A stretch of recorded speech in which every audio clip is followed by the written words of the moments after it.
와우! 달슨의 라이브! 리버풀이 좀 충격적입니다. 리버풀이요 16위 번니에게 졌습니다. 그것도 무적을 자랑하던 홈 안필드에서의 패배인데요. 리버풀이 프리미어리그 안필드에서 진 마지막은 4년 전입니다. 2017년 4월 크리스탈 팰리스 경기에 진 이후로 무려 68경기를 지지 않았잖아요. 55승 13무, 정말 어마어마했었던 홈 무패 행진이었는데 이 기록이 깨진 겁니다. 홈 패배도 패배지만 리버풀 최근에 프리미어리그에서 너무 안 좋은데요. 프리미어리그 최근 5경기에서 리버풀이 승리가 없습니다. 웨스트브롬과의 경기 때 1대1 무승부, 뉴캐슬 0대0 무승부, 사우스햄튼 경기 0대1 패, 맨유 0대0 무, 이번 번니 0대1 패. 근데 더 충격적인 건 쭉 제가 지금 말씀드렸지만 이 5경기에서 넣은 골이 단 한 골밖에 되지 않습니다. 리버풀이. 그 중에서도 최근 4경기는 아예 득점이 없는 무득점 경기입니다.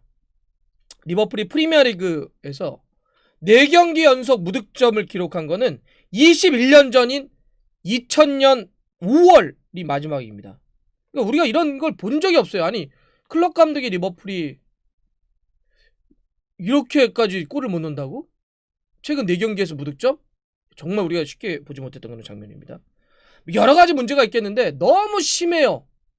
골 결정력이. 골을 너무 못 넣습니다. 그러니까 슈팅을 못 만드는 건 아니에요. 슈팅은 만들어요.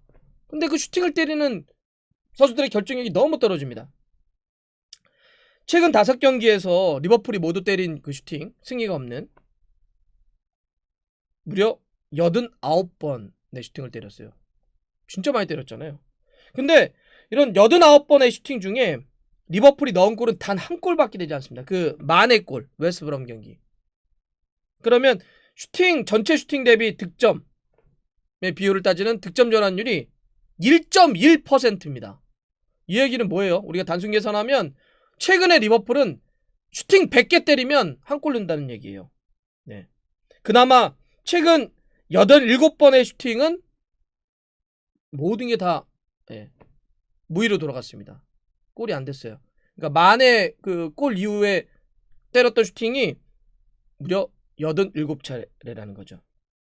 오늘도 그래요. 이번 그 버니와의 경기 때도 슈팅을 리버풀이 만들긴 한다니까요. 어떻게든지 막. 27번의 슈팅을 때렸어요.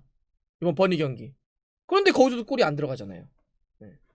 물론 번니의 골키퍼인 닉 포프가 정말 어마어마하게 선방했죠. 특히 그 살라가 니어보고 때린 거 반응하잖아요. 와, 그거 보면서 정말 깜짝 놀랐는데 오늘 닉 포프가 6개의 세이브를 기록을 했습니다. 그러니까 상대 골키퍼가 너무 잘한 거 아니야? 이렇게도 얘기할 수 있겠지만 최근에 그 리버풀의 경기들을 보면 공격수들이 너무너무 심해요. 골 결정력이.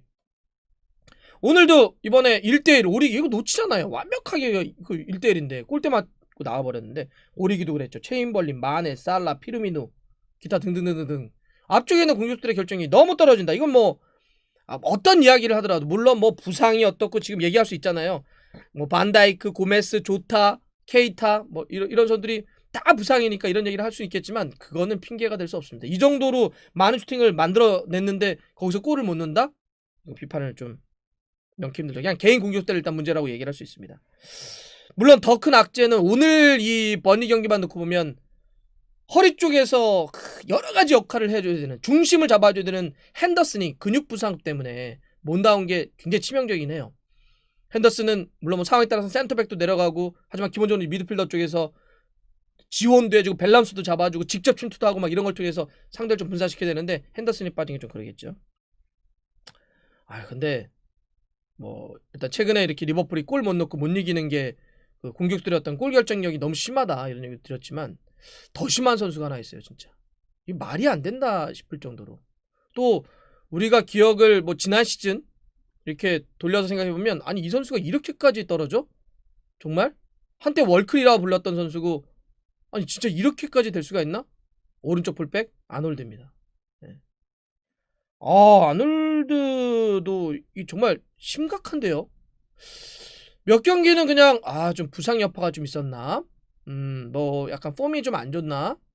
심리적으로 뭐가 좀 떨어져 있나? 그래, 뭐 주위에 파트너의 문제, 자꾸 부상으로 센터백 바뀌고 또 미드필더도 자꾸 조합이 바뀌니까 오른쪽 풀백인 아놀드가 뭔가 합을 맞추기 어렵나? 이런 것도 좀 있었는데 그냥 아놀드 자체도 굉장히 많이 떨어져 있는 것 같아요. 여러분들 이번에 그 버니와 경기 때 저는 이 정말 수치 보고 깜짝 놀랐습니다. 진짜 경기 때도 그랬지만 아놀드가 이번 버니와 경기 때 크로스를 몇 개 정도나 시도했을까요? 원래 아놀드 하면은 오른발 프리킥, 오른발 크로스가 정말 어마어마한 선수야. 궤적부터 시작해서 그래서 뭐 거의 역대급 풀백 어시스트 기록하고 막 그랬던 선수 아니에요. 그거 갖고 그래서 이제 월클로 불렸던 선수고.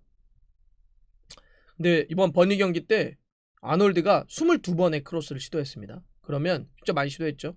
22번의 크로스 중에 몇 개를 성공을 했을까요? 그러니까 성공이라고 하는 건 동료에게 얼마나 잘 배달됐냐를 얘기하는 겁니다. 몇 번이나 배달에 성공했을까요? 크로스가. 아놀드가 이번에 버니 경기 22번 중에 한 번 성공했습니다. 이게 우리가 알고 있는 아놀드가 맞나 싶을 정도의 수치입니다. 그러면 21번은 다 허공으로 날렸다는 얘기인데 정말 충격적이죠. 그런데다가 그 볼의 어떤 점유를 잃어버린 횟수가 몇 번이나 됐을까요? 아놀드가 39번이나 됩니다. 너무 심하죠. 지난번 뭐 20몇 번 해가지고 그 너무 많다. 어떻게 그렇게까지 많이 잃어버리나 이랬었는데 오늘은 무려 39차례나 점유를 잃어버렸습니다. 그러다 보니까 그 리버풀 지역지 있잖아요. 저는 이제 그 뭐 경기 끝났을 때 평점들을 막 곳곳에 많이 내는데 그래도 가장 객관적으로 하는 건 그 지역지들이 밀착해가지고 그 팀을 잘하는 그 지역지들 평점이 가장 좀 이렇게 합리적이고 합당하더라고요. 그래서 이번에 리버풀 에코가 이 아놀드에 대해서 어떻게 평점을 좀 내렸나 봤더니 일단 코멘트 이렇게 했더라고요. 아놀드는 너무 자주 잘못된 크로스를 선택했다. 슈팅도 좋지 않았다. 그러면서 1대1 기회를 놓쳤던 오리기와 함께 이번 경기 최악의 평점인 4점을 줬습니다. 네. 근데 이 아놀드의 이런 정말 너무나 심각한 부진은 실제로 리버풀의 공격력의 어려움으로 이어지죠. 리버풀이 굉장히 그 전체적인 숫자의 싸움, 개겐 프레싱 이런 걸 많이 하기 때문에 풀백 역할이 상당히 중요한 거 아닙니까? 공격을 할 때 올라가서 공격 숫자를, 수비할 때 내려와서 수비 숫자를. 그래서 로버트슨과 아놀드 역할이 중요한데 아놀드가 그게 안 되니까 제대로 이 전술이라든지 공격의 어떤 깊이나 넓이가 확보되지 않는. 그러니까 아놀드의 부진은 개인의 그 문제, 그 포지션의 문제이기도 하지만 전체 리버풀의 어떤 전술과 공격의 어려움으로도 직접적으로 연결되고 있다 이렇게 볼 수 있습니다. 총체적 난국입니다. 말씀드렸지만 개인의 문제도 있고 부상자도 너무 많고 아놀드는 왜 갑자기 이렇게 확 떨어져서 안 올라오고 좀 심각한 상태인데 순위도 지금 4위까지 내려와서 더 격차가 좀 벌어지고 있습니다. 이번에 패해서.